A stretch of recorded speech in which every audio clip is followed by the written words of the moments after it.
Writford, Billing and Finance, your firm's back office. Billing is one firm-wide ledger of every invoice across every matter. The chips at the top show what you've invoiced, what's still outstanding, and what's been paid.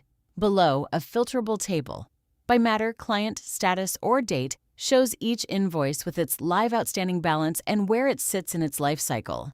Raising a bill starts from unbilled time.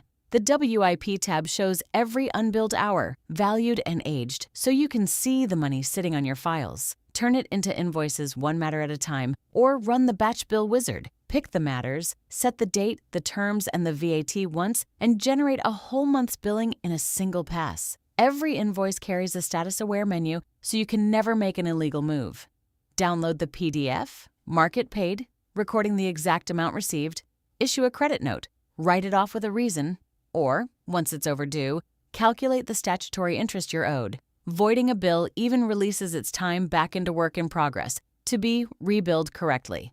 When money is late, Writford helps you chase it. The Aged Debtors Report buckets what's owed by age. The Overdue tab drives staged reminders. Statutory interest is computed under the Late Payment Act, and a client statement gives one clean, printable account of everything a client owes. And it's all measured. Performance tracks your utilization and realization against target. The VAT report turns your billing straight into a quarterly return across all 5 UK treatments. The Creditor tab tracks money going out to counsel and suppliers, and almost every report exports to a spreadsheet or prints to PDF. That's Billing and Finance, your whole receivables book compliant and on one screen. Next, we'll look at documents and templates. Writford, AI tailored for law. Get started at writford.co.uk.